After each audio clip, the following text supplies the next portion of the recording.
नमस्कार दोस्तों, स्वागत है आपका आप ही के अपने चैनल फाइनेंशियल ज्ञान में। दोस्तों, मैं आपका दोस्त संजय खंडेलवाल। दोस्तों, अब तक हमने चर्चा करी है कि हमें टर्म इंश्योरेंस लेना चाहिए, हमें हेल्थ इंश्योरेंस भी लेना चाहिए। दोस्तों, अब हम आगे बढ़ते हैं, अपनी फाइनेंशियल यात्रा की शुरुआत करते हैं। दोस्तों, हेल्थ इंश्योरेंस के बारे में आपको बता चुका हूँ, टर्म इंश्योरेंस के बारे में मैं आपको बता चुका हूँ। इंश्योरेंस में बस आपसे रिक्वेस्ट यही है कि आप सिर्फ ये दोनों ही चीज़ों पे ध्यान रखना, इसके अलावा किसी और इंश्योरेंस को फोकस ना करना, क्योंकि अगर आपने इंश्योरेंस और इन्वेस्टमेंट को मिक्स कर दिया तो दोस्तों आप वो रिटर्न नहीं बना पाएंगे जो कि आप इन्वेस्टमेंट और इंश्योरेंस को अलग करके बना सकते हैं। तो दोस्तों, मेरी यही एक बार फिर रिक्वेस्ट है आपसे कि आप ये ज़रूर ख्याल रखिएगा कि इंश्योरेंस और इन्वेस्टमेंट कहीं आप मिक्स तो नहीं करने जा रहे। तो दोस्तों, अब तक मैं आपको बता चुका हूँ टर्म प्लान के बारे में और हेल्थ इंश्योरेंस के बारे में। अब बात करते हैं दोस्तों इन्वेस्टमेंट के बारे में। तो दोस्तों, जब हम इन्वेस्टमेंट की बात करते हैं तो सबसे पहले हमारे दिमाग में आता है स्टॉक मार्केट। दोस्तों, आज हम स्टॉक मार्केट की बात करते हैं। क्या स्टॉक मार्केट एक जुआ है? क्योंकि जब जब हम किसी नए इन्वेस्टर से बात करते हैं जिसने शेयर मार्केट में आज तक पैसा नहीं लगाया है या जिसने लगाया है तो अपना पैसा गंवाया है, तो जब हम उनसे मिलते हैं, उनसे बात करते हैं, तो वो यही कहते हैं कि स्टॉक मार्केट तो एक जुआ है। और जुआ आई थिंक किसी का ना हुआ वो ये तक भी कह डालते हैं। दोस्तों, जब हम सुनते हैं कि स्टॉक मार्केट एक जुआ है, तो हमें सोचना चाहिए क्या वाकई स्टॉक मार्केट एक जुआ है।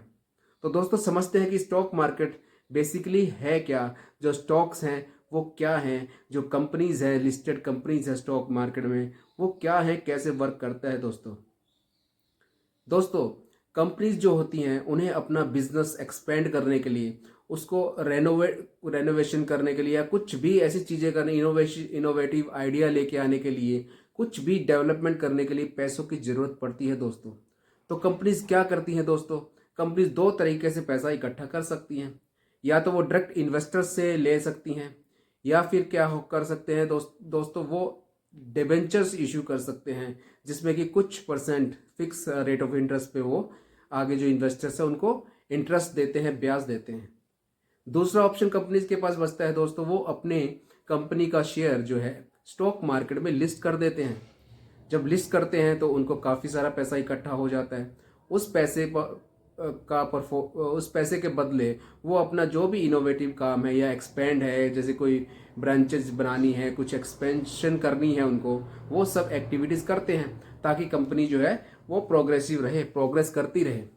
और जैसे जैसे कंपनी दोस्तों प्रोग्रेस करती है, वैसे वैसे उस शेयर का रेट ऊपर जाता है। तो मैं ये नहीं समझ पाता हूँ दोस्तों कि हमें शेयर मार्केट में इन्वेस्टमेंट डर कैसा है। हम क्यों डरते हैं शेयर मार्केट में इन्वेस्टमेंट करने में? हमें ऐसे आखिर क्या डर लगा हुआ है कि हम शेयर मार्केट में इन्वेस्ट करके सब कुछ अपना खो देंगे? दोस्तों, क्या हम किसी कंपनी के बारे में स्टडी नहीं कर सकते? किसी कंपनी की बैलेंस शीट देखना, उस कंपनी में क्या है, क्या कैसे कैसे वो एक्टिविटीज़ कर रहे हैं, उनका क्या प्रॉफिट एंड लॉस है, किस किस तरीके से वो कंपनी काम कर रही है, क्या हम ये चेक कर सकते हैं? अगर हम कर सकते हैं तो हम स्टॉक मार्केट में पैसा बना सकते हैं। दोस्तों, तो कंपनी जब पैसा इकट्ठा करती है, डिबेंचर्स इशू करती है, डिबेंचर्स में कंपनी की एक रिस्पॉन्सिबिलिटी बन जाती है कि वो जो एक फिक्स रेट ऑफ इंटरेस्ट है वो अपने इन्वेस्टर को उन्हें देना ही होता है। लेकिन स्टॉक्स में क्या है दोस्तों?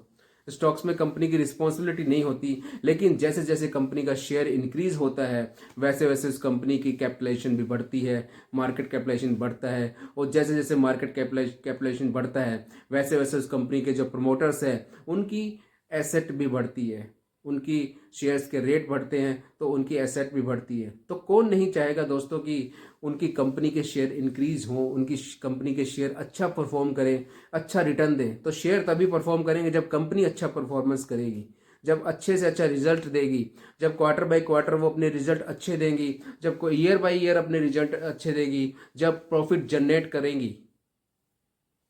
तो हम फिर भी डरते हैं। हम सुबह से शाम तक दोस्तों स्टॉक मार्केट की जो लिस्टेड कंपनियां हैं उनके प्रोडक्ट को यूटिलाइज करते हैं।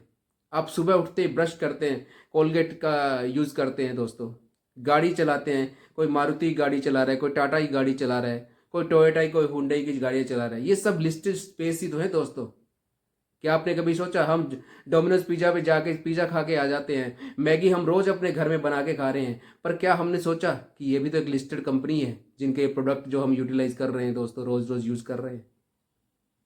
फिर भी हम नहीं सोचते कि स्टॉक मार्केट में हम पैसा बनाएं। एटलीस्ट हम ये तो सोचें कि जिस जगह हम जाके पिज़्ज़ा खा के आ रहे हैं, क्या हम उस कंपनी के शेयर ले सकते हैं? उस कंपनी के शेयर्स में ही कुछ इन्वेस्ट कर दिया होता तो आज वो भी हमारा अच्छा वेल्थ क्रिएशन कर दिया होता। तो शेयर मार्केट डरने की जगह नहीं है दोस्तों। इसमें डर किस बात का? डर रहा है ही नहीं आप लोगों ने। इसमें क्या करना है? समझना है, सोचना है कौन सी कंपनी अच्छा परफॉर्मेंस दे रही है, किस कंपनी का फ्यूचर आगे ब्राइट है। ये सब स्टडी करके ही इन्वेस्टमेंट करेंगे तो हम डेफिनेटली पैसा बना सकते हैं। अगर किसी दोस्त के कहने पे, यार दोस्त के कहने पे, किसी रिश्तेदार के कहने पे किसी स्टॉक में आपने इन्वेस्टमेंट कर ली, स्टॉक आपने ले लिया, तो ये गारंटी नहीं है कि वो स्टॉक चलेगा या नहीं चलेगा, क्योंकि वो आपने किसी के कहने पे लिया है। हो सकता है वो उस समय जब आप खरीद रहे हो तो वो उस समय उस शेयर से एग्जिट हो रहे हो, या हो सकता है वो अपना कुछ अच्छा प्रॉफिट लेके उस शेयर से एग्जिट हो जाए और आप लोग तब तक उस शेयर में बने रहेंगे जब तक कि आपका पैसा पूरा नहीं हो जाएगा। और ऐसा पैसा पूरा करते करते सारा पैसा ही पूरा खत्म हो सकता है दोस्तों। तो ऐसे लोग जब ऐसे करते हैं वो कहते हैं कि स्टॉक मार्केट एक जुआ है। दोस्तों जुआ और लॉटरी क्या होता है? जिसमें आपने जो पैसा लगाया वो सारा खत्म हो जाए। लेकिन स्टॉक मार्केट एक आपको विकल्प देता है कि उस स्टॉक से आप जब चाहे तब एग्जिट मार सकते हैं, एग्जिट कर सकते हैं, बशर्ते कि उसमें डाउन सर्किट ना लगा हो। तो ऐसी नौबत आए क्यों? हम एक स्टडी करें, अच्छे से उसको एनालिसिस करें, उसके स्टॉक के बारे में देखें, उस कंपनी के फ्यूचर के बारे में सोचें, उस कंपनी के प्रॉफिट एंड लॉसेस देखें, फिर इन्वेस्ट करें तो ज़्यादा बेहतर है दोस्तों। या एटलीस्ट हम इतना नहीं कर सकते तो जिन जगह हम जा रहे हैं, जिन चीज़ों को, जिन प्रोडक्ट्स को हम यूटिलाइज कर रहे हैं, क्या हम उनके प्रोडक्ट में ही इन्वेस्टमेंट नहीं कर सकते?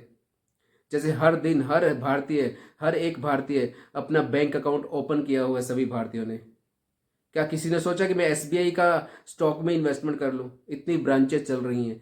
आईसीसी बैंक का स्टॉक में इन्वेस्टमेंट कर दूँ, इतनी ब्रांचेज हैं। एचडीएफसी बैंक के स्टॉक में इन्वेस्टमेंट कर दूँ, इतनी ब्रांचेज है उनकी। नहीं सोचते ना हम। हमें अपनी सोच का दायरा आगे बढ़ाना होगा दोस्तों। स्टॉक मार्केट में पैसा ऐसे ही नहीं बनाया जाता। हमें अपनी जो दिमाग है उसको जगाना पड़ेगा दोस्तों। हमारा दिमाग सुप्त अवस्था में है। हम जाते हैं, खा पी के आ जाते हैं, मैगी बनाते हैं, 2 मिनट में खा के फ्री हो जाते हैं, पर ये नहीं सोचते कि मैगी आई कहाँ से, किस कंपनी ने बनाया। कभी हमने उसके एनवलप पे, उसके पैकेट पे पढ़ने की कोशिश तक नहीं करी कि ये कौन सी कंपनी जो है जो मैगी बना रही है, कौन सी कंपनी है जो बिस्किट्स बना रही है, जो हम बिस्किट चाय के साथ खा लेते हैं दोस्तों। तो दोस्तों ऐसे हमें सोचना पड़ेगा, आउट ऑफ द बॉक्स हमें थिंकिंग रखनी पड़ेगी, तब जाके हम स्टॉक मार्केट से पैसा बना सकते हैं। तो ये कह देना कि स्टॉक मार्केट एक जुआ है और ऐसे इन्वेस्टर को बरगला देना, ये कहाँ की बात है दोस्तों। मैं नहीं सोचता कि ये एक अच्छी बात है। लोग बिना कुछ समझे, बिना कुछ सुने ही स्टॉक मार्केट को जुआ करार दे देते हैं कि स्टॉक मार्केट तो कुछ नहीं है, एक जुआ है, यहाँ पे आप पैसे ही गंवाने के लिए ही आए हैं।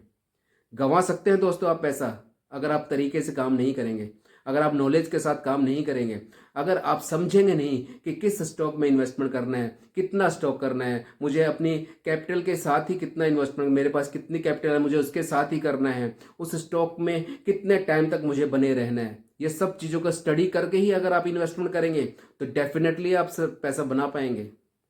लेकिन अगर आप खतरों के खिलाड़ी बनेंगे, अगर आप फ्यूचर एंड ऑप्शंस में चले जाएंगे बिना उसकी नब्ज को जाने और पहचाने, उसके हाईएस्ट रिस्क वाले मार्केट में ट्रेड करने लगेंगे, डे टू डे ट्रेडिंग करने लगेंगे बिना किसी सोच के, बिना किसी समझ के, तो दोस्तों डेफिनेटली स्टॉक मार्केट आपके लिए जुआ ही साबित होगा।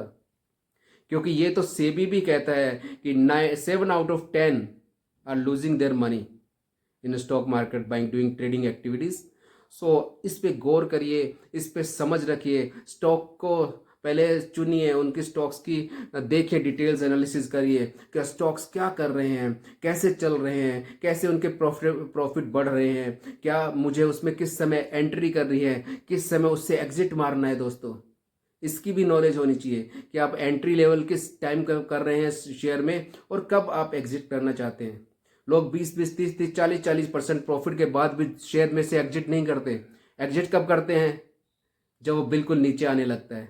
जब तक बढ़ रहा होता है तब तक हम एग्जिट नहीं करते स्टॉक से, लेकिन जब वो जैसे ही नीचे आना शुरू होता है तब हमारी धड़कनें तेज होने लगती है, तब हम घबरा के उसको बेच देते हैं।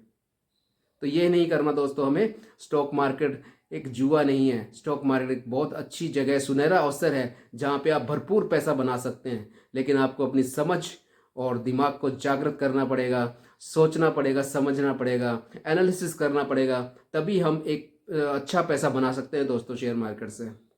आज की वीडियो में इतना ही। अगर मेरी वीडियो आपको अच्छी लग रही है तो इसे लाइक करें, शेयर करें और सब्सक्राइब करें दोस्तों। आपका बहुत बहुत धन्यवाद, आभार।